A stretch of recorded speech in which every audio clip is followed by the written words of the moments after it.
Welcome to Mocktails and Masterpieces with the Indianapolis Chamber Orchestra. Today's episode is sponsored by Anthony Team Realty. The following episode is from May of 2022, during our last collaboration with Dance Kaleidscope. Greetings, everyone. Welcome to our final Mocktails and Masterpiece of the season. This is our season finale, and we are delighted to be joined by one of our great collaborators, my dear friend and colleague, David Hochoy. David, great to see you. Thank you for joining me for this Mocktails. Thank you so much for asking me, Matthew. I'm delighted. I'm delighted to do this. Yes.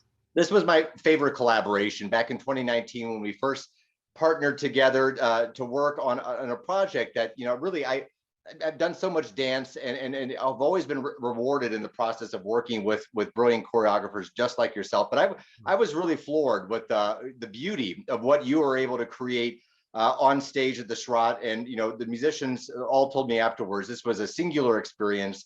We have to do it again. And of course, we immediately started planning in 2021 and realized that we had to move that back now. So it's finally coming here, this repeat, this sequel to our collaboration, and I'm delighted to be able to talk about that with you here. The first question that I want to ask you, though, as a choreographer, as a dancer, when we talk about opera, there's a story in opera. When we talk about the storybook ballets, the Tchaikovskys, the Stravinsky ballets, they have stories, theater, obviously, but in modern dance, you work a lot with music that is considered absolute music that has no particular narrative to it. Right. How do you begin as a choreographer, the creative process of creating, basically a story for which there is no story in existence?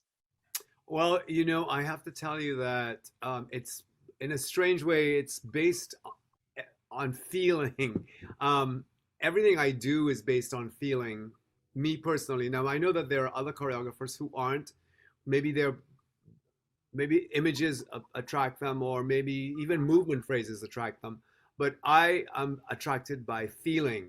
So a lot of the times I'll be listening to a piece of music and this feeling will come over me. It could be definite or it could be indefinite, but it could be indescribable too.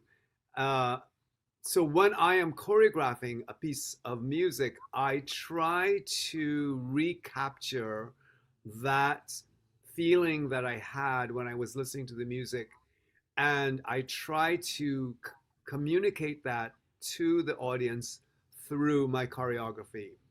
And that's the best way I can explain it. So,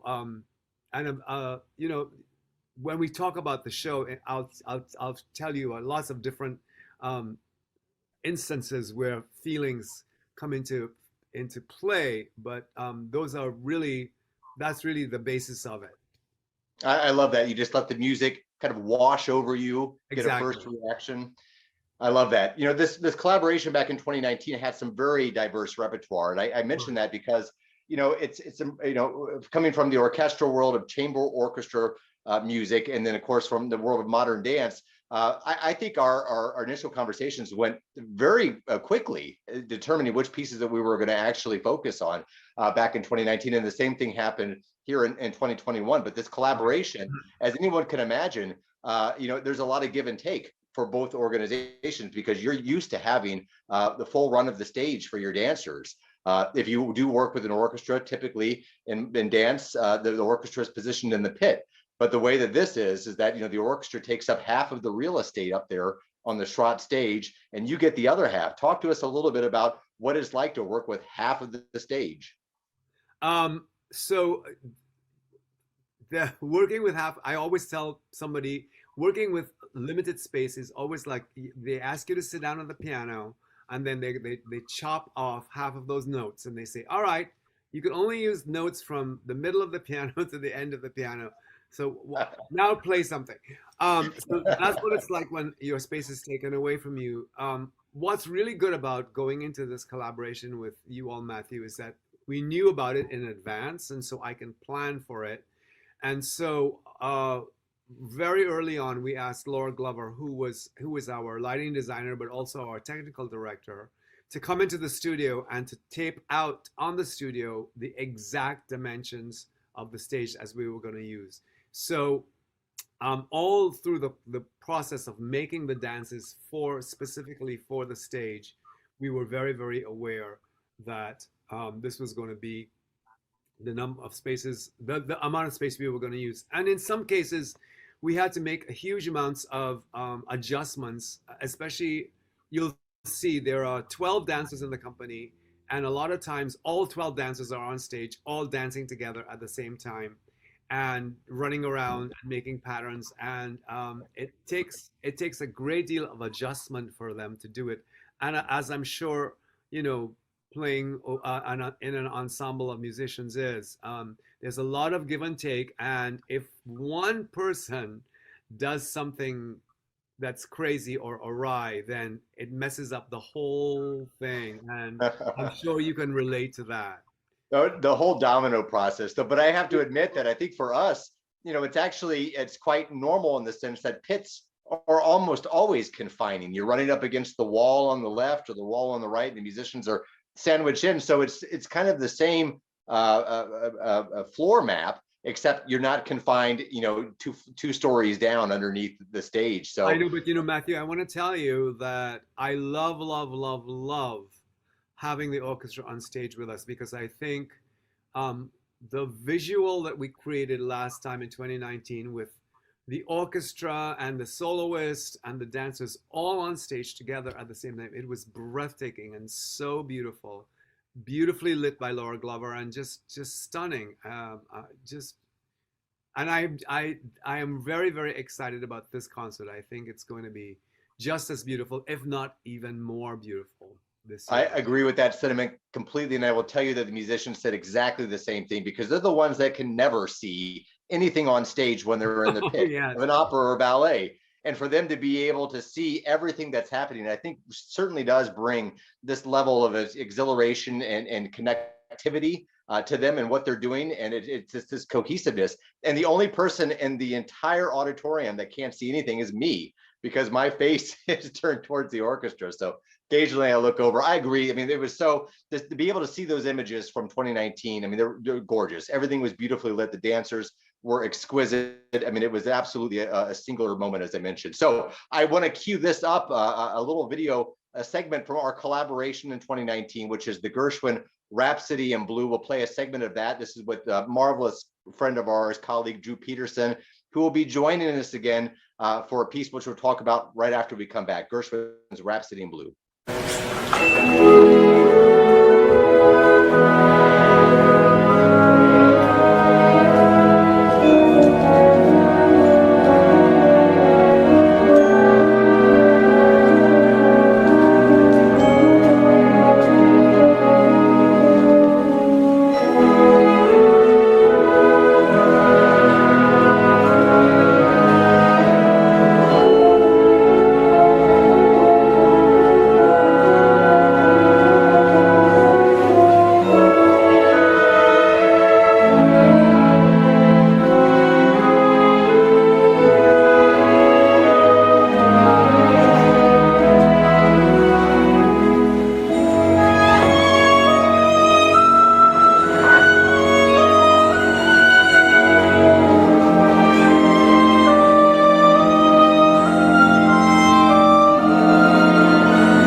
So that's just a little bit of a taste of what we can expect next week for these performances with Dance Kaleidscope. As I mentioned, Drew Peterson, who was featured there in Rhapsody in Blue, will be back with us, playing a different piece this time, the Ravel Piano Concerto in G Major. Now, I love Ravel, and I assume you must as well, David, because you choreographed his entire Mother Goose ballet in our last collaboration. An exquisite French composer, certainly what we consider one of those French impressionists, but this is a unique work of his. After he had come to the United States, he heard American jazz, and it found its way into this piece specifically. So tell us a little bit why this piece has resonated with you, and that you choreographed an entire piano concerto. So yeah, Ravel, of course, I'm very drawn to Ravel. Not only have I done Mother Goose, but I also did the entire Daphnis and Chloe ballet, which is an amazing work. I was really drawn to, I've always been drawn to the Ravel Piano Concertos, both this one and the one for the left hand. And when we were thinking of what collaboration would be with Drew, I thought that this would be the perfect one for him to do with us. It's very, in the first movement, and especially in the third movement, you can see how very, very influenced he is by American jazz. And in a strange way, I find it's like a cousin of Rhapsody in Blue. I think he was very influenced by George Gershwin. There are these chromatic progressions that sound very, very much like Gershwin, and the rhythmic uncountability of the third movement is very jazz-like, and it's very Gershwin-like. And then, of course, there's this incredibly beautiful and serene and gorgeous second movement that is probably the most sublime second movement of any piano concerto ever, except for one of the Mozarts. But it's just an incredibly, what can I say, chameleon-like concerto, because each movement is very, very different from the next movement.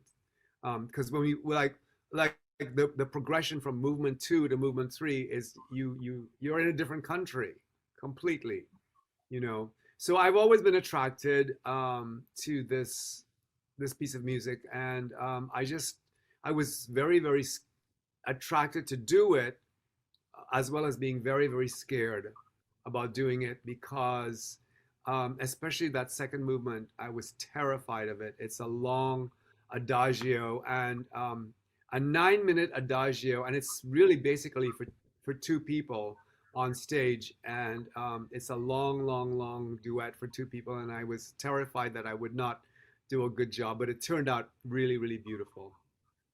I love that, and I agree completely with you about the music from that second movement being absolutely exquisite. We have to talk about our friend and colleague here, Drew Peterson, who with the Gershwin.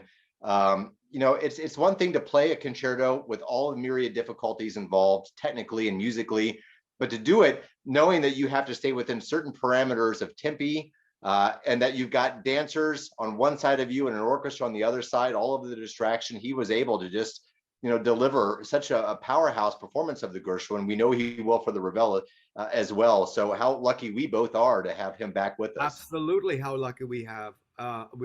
I'm just so looking forward to having his interpretation land on us with the dancers, because I think Drew is to me Drew is a technical whiz. He's a marvel, but I think he's a romantic at heart. He's so romantic in terms of his interpretations of stuff, and I just can't wait to hear what you two will create together. Just going to be fantastic. That closes out our second, the first half of the program, but we do open with a very peculiar work which you introduced me to.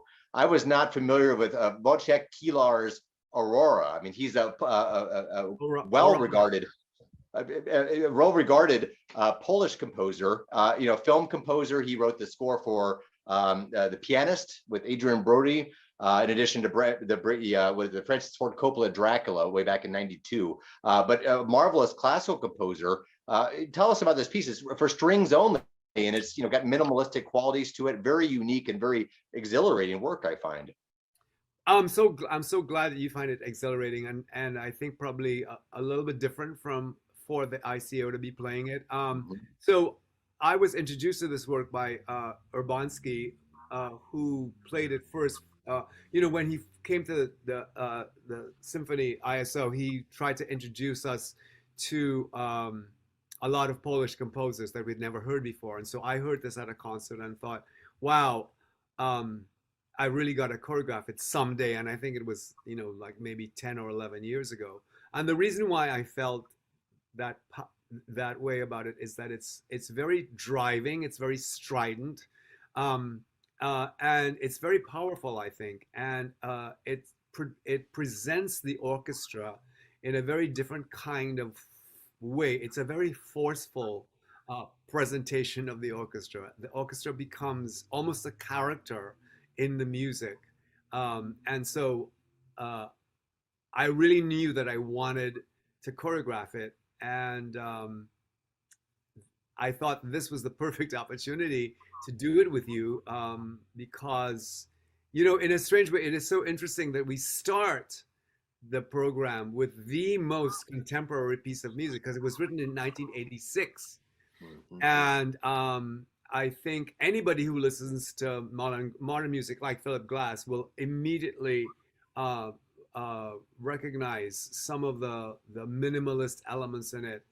It is minimalist, but I don't think it's boring at all. I mean, the I agree. music goes through so many different kinds of changes and just atmosphere and mood, and plus what I love the most about it is that it builds and builds and builds and builds and builds, and the ending is so exciting. It's so exciting. So we're very excited to do this piece with you. I can't wait to see I hope. what you've created with this too Well, when we get to rehearsals. it is a pretty I would have to say that it's probably the most taxing of all the pieces that we do, and it's the most vigorous piece. And it's interesting that we're starting the show with Mhm.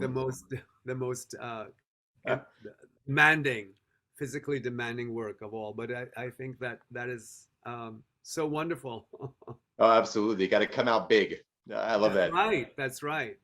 They start the second half though with one of the most identifiable American composers that we have, Leonard Bernstein, and of course he was no stranger to the stage and creating, incredible dance sequences through music for West Side Story, On the Town, and here, we're going to open with the Candide Overture. You feel the same way about Bernstein's music, the vitality, the rhythmic drive, the storytelling through his music. Yeah, so Matthew, I've always been a fan of overtures to Broadway shows because they're always so lively, and they're designed to get the audience excited because you're Mhm. sitting there in your seat, you're waiting for the show to start, and the overture starts, and it's designed to like make you really, oh wow, I can't wait to see what's coming up. And some of the most favorite pieces of Broadway music are their overtures, like the overture to Gypsy is really amazing. And I've always loved the overture to Candide, because, first of all, musically, I think it's stunning. It's just a stunning piece of music. It just goes through so many rhythmic changes, and there are beautiful, almost pastoral lyrical segments of it too. Um, so I've always thought of it as being a fun piece, and I really wanted to choreograph. And the interesting thing about it is, Matthew, the way that I've presented it. It starts. You don't even know this yet, but it starts with a dancer coming on stage with you as the conductor. And, Love it already. yes, and he starts conducting the music, and he pulls the dancers out as the music starts. So it should be a great deal of fun for the dancers as well as it for the orchestra as well. You I know, love that when we break down that additional wall there, that it's yeah, we are acknowledging each other on stage here, that we're not yeah, pretending that we're in the pit. I love that. yeah, yeah. I am And go ahead. but I am curious about this last piece though, because this, as I mentioned before, absolute music, programmatic music. We're going to close our program with a composer who is just so beloved by classical musicians specifically, because they said of Johannes Brahms that he destroyed a great deal of his compositional output that he didn't feel was of a specific quality. So that there's not a lot of bad Brahms that exists, and you can't say that about Beethoven or a lot of other composers. That there are pieces that are perhaps not up to their standard, but with the case of Brahms, it seems like everything that he left behind, he knew was going to pass the mustard. So this piece is the famous Haydn variations, or the St. Anthony chorale variations, as they're referred to, is the first orchestral piece that he wrote in addition to these two serenades to get him ready to write a symphony, because Beethoven was behind him. And we have the statement of the theme, we have 8 variations, and we have a finale. I mean, it gets to be as absolute music as you can come by, with no story.